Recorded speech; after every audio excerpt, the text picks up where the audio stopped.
हमारा next concept video है graphs of relative motion. चलिए अब हम दो ऑब्जेक्ट्स ए एंड बी के रिलेटिव मोशन के लिए कुछ केसेस के ग्राफ ड्रॉ करते हैं। इसमें फर्स्ट केस है कि जब दोनों ऑब्जेक्ट्स की वेलोसिटी इक्वल हो। अब यदि दोनों ऑब्जेक्ट्स की वेलोसिटी इक्वल है तो VAB एंड VBA दोनों जीरो हो जाएंगे। टॉपिक के स्टार्ट में हमने दो ऑब्जेक्ट्स के बीच का डिस्प्लेसमेंट इस प्रकार से लिखा था, relative position of A with respect to B। यहां पर अगर VA is equal to VB है तो ये कंपोनेंट जीरो हो जाएगा। तो हम देख सकते हैं XAB is equal to XA minus XB।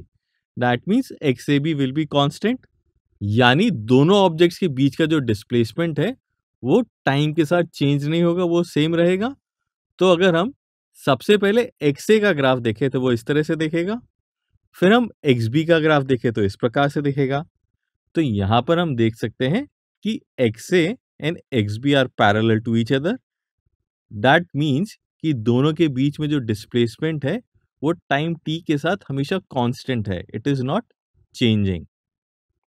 तो यदि अब हम XAB का ग्राफ ड्रॉ करें तो क्योंकि वो कांस्टेंट है तो हमें एक line parallel to the time axis मिल जाएगी। It is indicating that XA minus XB is not changing, it is constant all the time.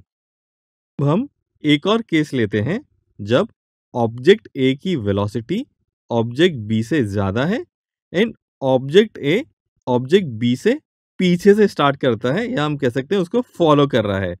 That means XA will be less than XB।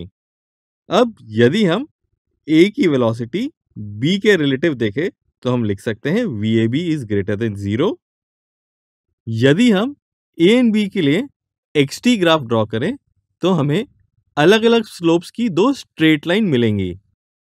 ये दोनों straight lines एक time TM के बाद एक दूसरे को इंटरसेक्ट करेंगी। इस टाइम TM के बाद हम देख सकते हैं जो XA का डिस्प्लेसमेंट है वो XB से ज्यादा हो जाता है, लाइन ऊपर की तरफ है, एंड XB XA से पीछे रहता है। तो हम देख सकते हैं दोनों के बीच में जो डिस्प्लेसमेंट है वो भी बढ़ता जाएगा। किसी भी टाइम t पर हम रिलेटिव डिस्प्लेसमेंट XAB इस प्रकार से लिख सकते हैं। अब जब टाइम TM पर हम देखेंगे तो दोनों ऑब्जेक्ट्स की रिलेटिव डिस्प्लेसमेंट जीरो होगी, क्योंकि दोनों एक ही जगह पे, तो नेट डिस्प्लेसमेंट दोनों का जीरो है with respect to each other.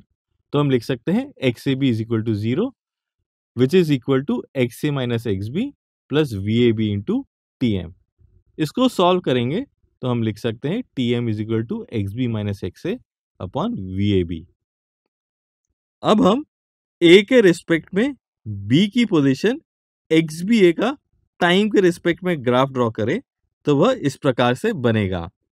यहां पर आप देख सकते हैं initially XB minus XA positive है, टाइम TM के बाद XA XB से आगे निकल जाता है तो उसका relative displacement with respect to A negative होने लगता है।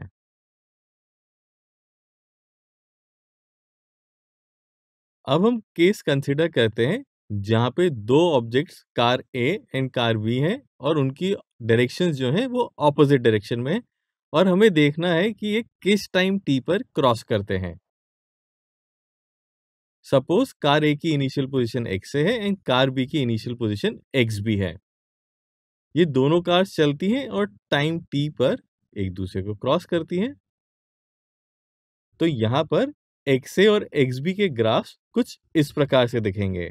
हम देख सकते हैं क्योंकि XA पॉजिटिव डायरेक्शन में है, यानी कि राइट साइड में है, तो उसका ग्राफ पॉजिटिव स्लोप वाला है, एंड क्योंकि कार B नेगेटिव डायरेक्शन में मूव हो रही है तो उसका स्लोप नेगेटिव है।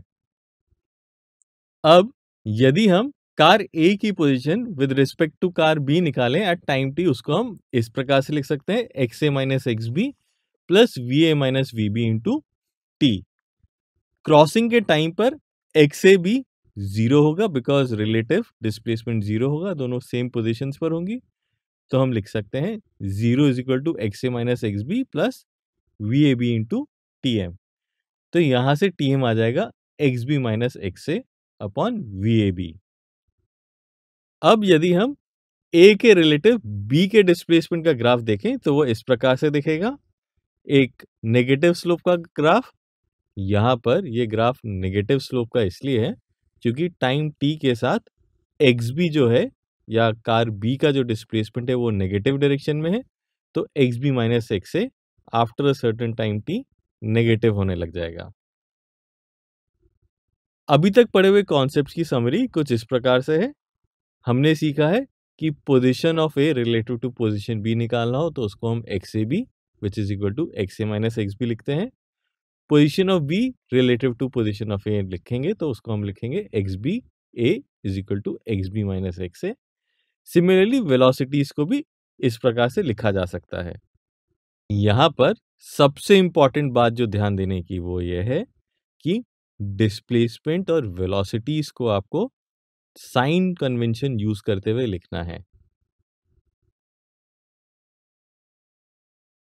अब आपको इन रेफरेंस क्वेश्चंस को सॉल्व करना है।